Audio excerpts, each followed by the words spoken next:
My message to every business in the world is very simple. Come make your product in America, and we will give you among the lowest taxes of any nation on earth.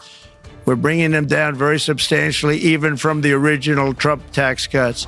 What the world has witnessed in the past 72 hours is nothing less than a revolution of common sense, in particular with immigration, crime, and inflation. On day one, I signed an executive order directing every member of my cabinet to marshal all powers at their disposal to defeat inflation and reduce the cost of daily life.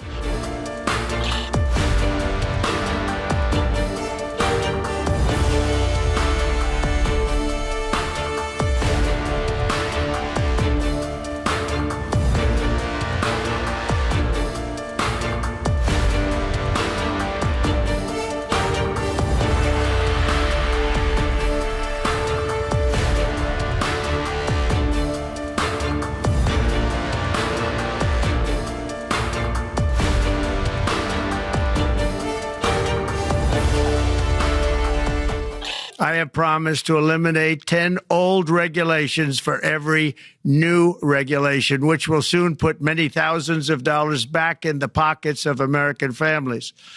To further unleash our economy, our majorities in the House and Senate, which we also took along with the presidency, are going to pass the largest tax cut in American history, including massive tax cuts for workers and family, and big tax cuts for domestic producers and manufacturers.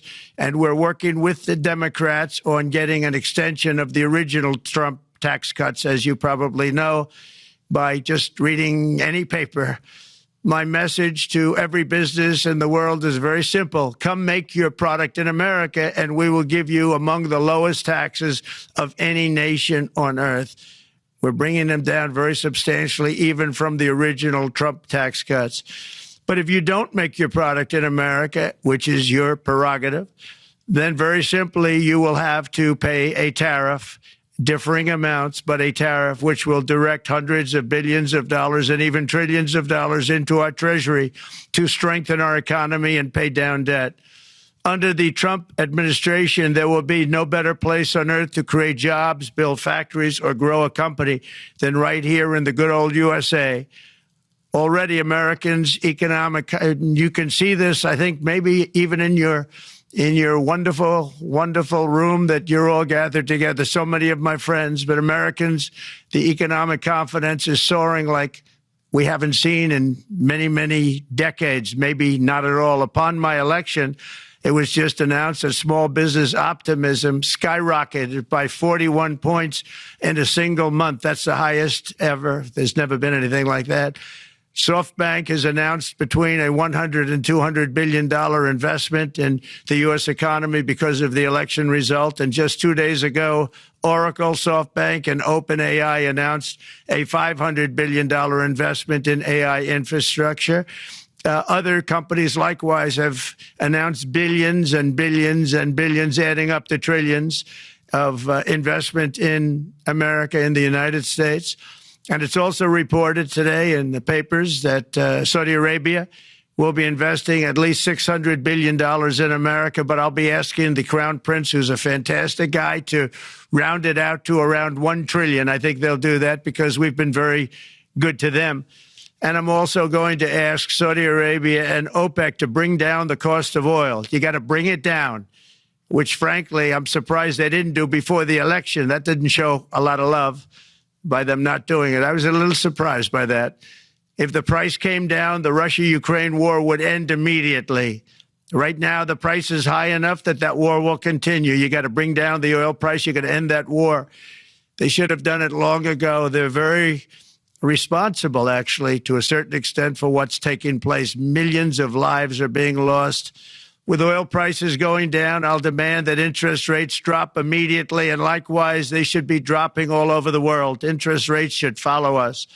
All over, the progress that you're seeing is happening because of our historic victory in a recent presidential election, one that has become quite well known throughout the world. I think a lot of things are happening to a lot of countries. They say that there's light shining all over the world since the election, and even countries that we aren't particularly friendly with are happy because they understand what there is a future and how great the future will be. Under our leadership, America is back and open for business. And this week, I'm also taking swift action to stop the invasion at our southern border. They allowed people to come in at levels that nobody's ever seen before. It was ridiculous. I decided and declared to do, and very, very importantly, a national emergency on our border immediately halted all entry of illegal border crossers, of which there were many, and began promptly returning the illegal trespassers back to the place from which they came. That action, as you've probably seen, has already started very strongly. I've deployed active duty U.S. military and National Guard troops to the border to assist in repelling the invasion. It was really an invasion. We will not allow our territory to be violated. After 4 long years, the United States is strong and sovereign and a beautiful nation once again. It's a strong, sovereign nation. In addition, I'm pleased to report that America is also a free nation once again. On day one, I signed an executive order to stop all government censorship. No longer will our government label the speech of our own citizens as misinformation or disinformation, which are the favorite words of censors and those who wish to stop the free exchange of ideas and, frankly, progress. We have saved free speech in America, and we've saved it strongly. With another historic executive order this week, I also ended the weaponization of law enforcement against the American people and, frankly, against politicians, and restored the fair, equal, and impartial rule of law.